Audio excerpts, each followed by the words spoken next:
The name of our article today is Searching the Hearts of Humanity. Can we imagine for a minute that the whole world is at peace? No more wars, no more battles, no more hate-filled speeches. For a moment in time, peace would reign supreme.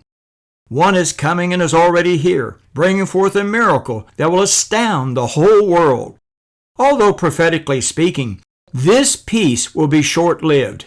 It will bring forth great praises from all the people. There will be rejoicing in the streets, marching bands and great merriment, because for the first time there will be a cessation of all wars.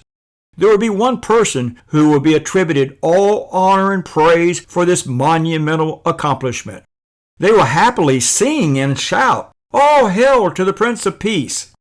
This praise is not unfounded in a world that was thrown into chaos because of the mass riots on college campuses, horrific acts of lawlessness, and terrorism because of the wars and growing anti-Semitism.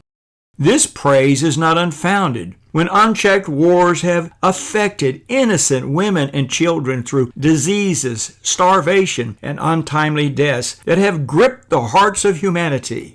This praise is not unfounded in a world of increased terrorism because of undeclared wars that are targeting people and infrastructure through conventional weapons or explosive devices, along with targeting food, drugs, and water through dangerous biological pathogens. Unfortunately, this peace will be short-lived because nothing has really changed in the hearts and minds of humanity. Gross immorality and lawlessness will still abound. Although on the surface things may appear to be very civil, but behind closed doors, anger, perversions, and ruthlessness will continue unabated. God of all holiness and righteousness sees everything. He has seen the hearts and minds of humanity. Nothing has escaped his vision. The whole world will be held accountable for their outrageous sins against the holy God. For many years, the world has believed that it is on the side of righteousness, with each individual choosing their own religion or moral standards in a growing world of tolerance, especially in the West. They have believed that the world had finally arrived at the apex of peace, harmony, and prosperity for all. Yet for thousands of years, the true prophets of God have always been ignored. They have ignored the warnings that God will, in the end, judge all unrighteousness. They have ignored the prophecies about the first beast, or the Antichrist.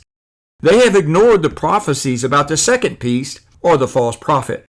And they have ignored the prophecy about the image of the beast, or artificial intelligence.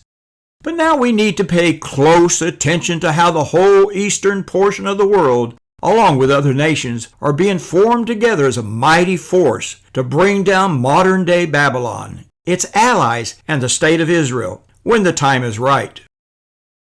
The time will be right when the beast in the book of Revelation have finally gained global power through obtaining world peace, along with great promises of wealth and prosperity. We must realize that the true power of the two beasts come from Satan and his powers of darkness. This great power to perform one miracle after another will astonish the entire world, where the greatest miracle is bringing peace to the entire world and recovering from an attempted assassination. There will be great power to change the laws and overcome legal systems that have stood in place for many hundreds of years. Let's understand that this worldwide peace will take a lot of effort to bring warring nations together to even discuss peace, which will be accomplished by making great promises and becoming an expert at making the art of the deal. This art of the deal is the outcome, giving everything needed to accomplish the needed outcome. When people are unwilling to give whatever is necessary to accomplish the needed outcome, they will be presented as a foolhardy person. They will be mocked with demeaning language. They will be presented as the stumbling block to world peace. Either way, eventually, worldwide peace will be obtained, allowing everyone to praise the Prince of Peace or the Beast of Revelation. As this worldwide peace is being accomplished by the beast or Antichrist, the other nations in the East are already forming alliances with one another. To these other nations, there's no guarantee of lasting peace, even if it's accomplished in the first place. Some of these nations do not want to lose their ability to make war against what they perceive to be Satan or the beast. They don't want to lose their ability to make their nation prosper by maintaining fair and equitable tariffs. They want to maintain their advantage by becoming stronger partners with the other nations in the East.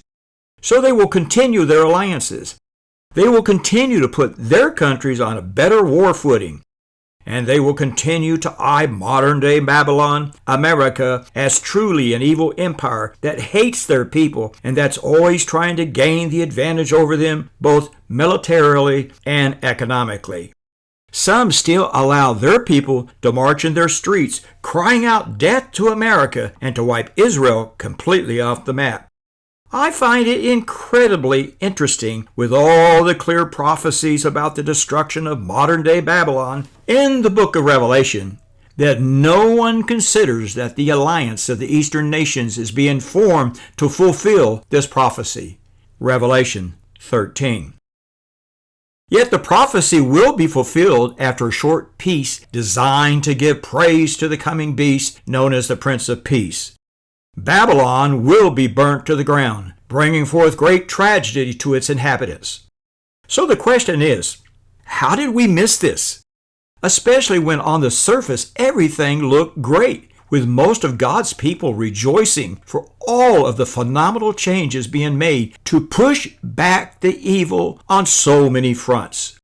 We saw them stand united against the perversions of teaching our children that they could pick their own gender. They have stood united to push back the perversions being openly displayed in the streets of our great cities in the Western world. They were alarmed by all the fraud and corruption in our most sacred institutions.